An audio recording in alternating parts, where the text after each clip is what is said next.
Well, the fighting in Ukraine has intensified. Russian bombers they continue to bomb several parts of Ukraine, particularly the eastern part of Ukraine. The biggest concern for the Indian authorities is the fact that many medical students are stuck in different parts of Ukraine, particularly in the worst affected eastern areas like Kharkiv. We are going across live to some of the students who are stranded in Kharkiv. They are in those underground metro stations. They've been asked to take cover. They've been there for the last few days. Now, the level of concerns are increasing because of the fact they're wondering when the evacuation will take place.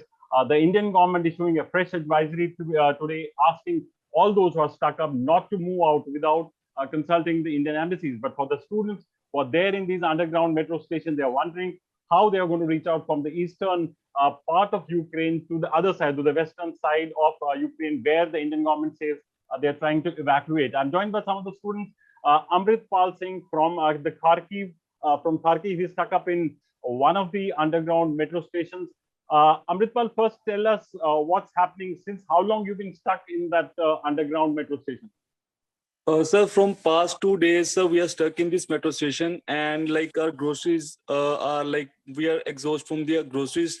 We are not left with no more like 3 to 4 liters of water, Right. and we are like, eating 2, 3 bread slices like at a time, and we're surviving here.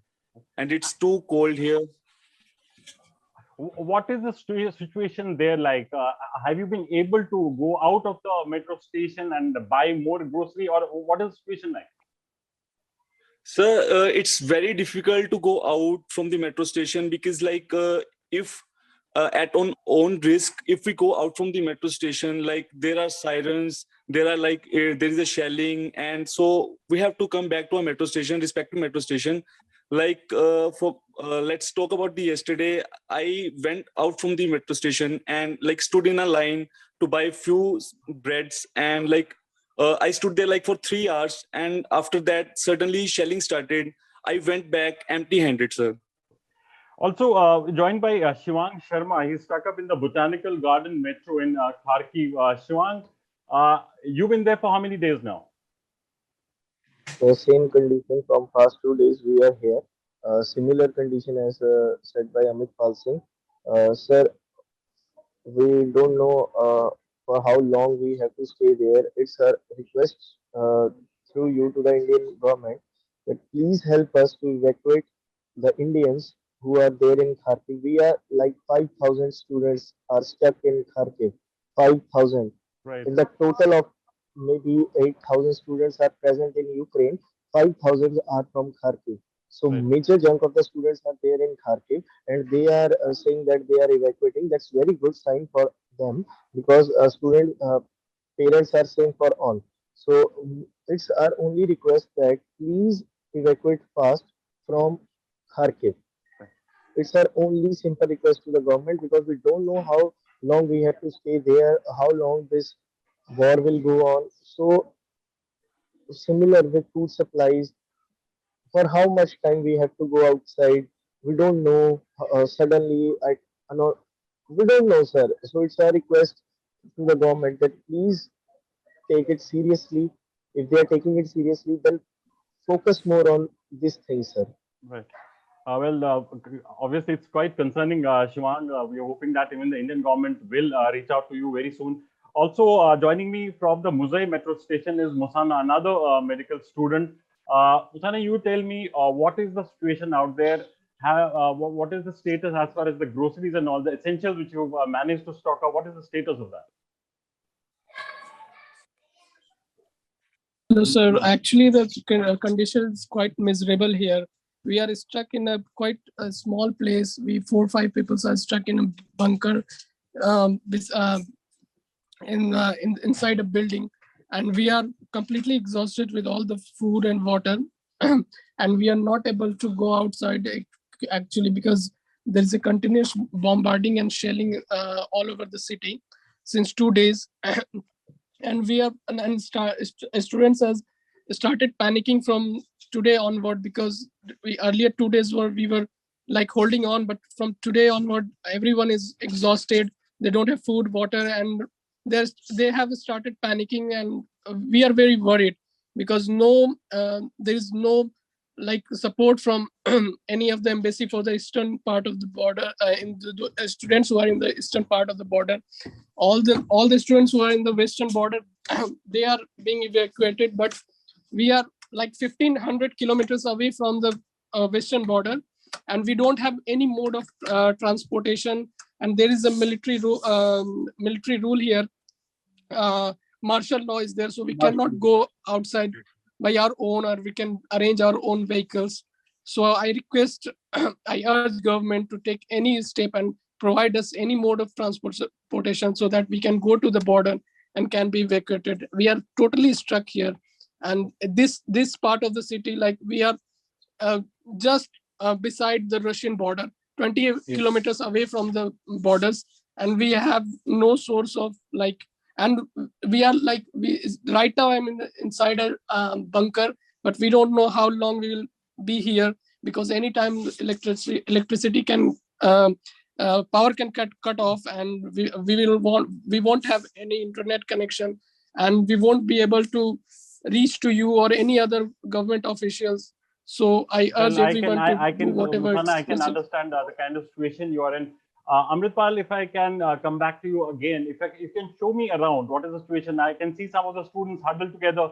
I mean, if you can show me what's happening there right now. So yes, sir. Basically, we are this much students living here.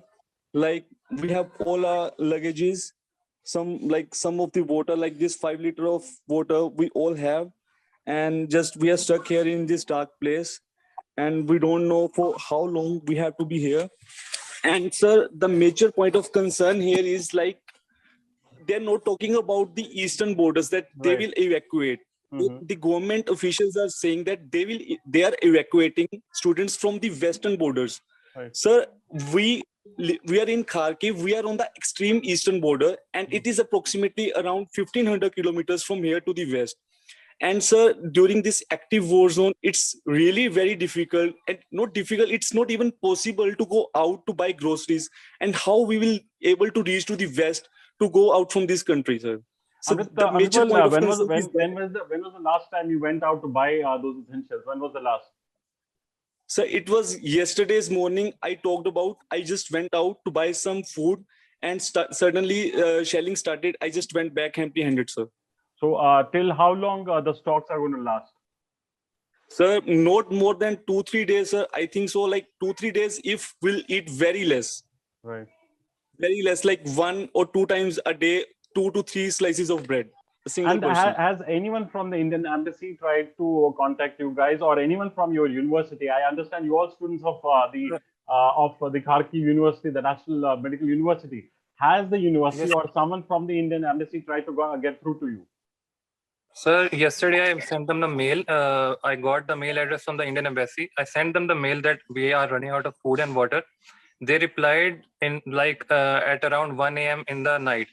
It was like computer generated email, like don't worry, we are evacuating from that part, Romania and Hungary border only.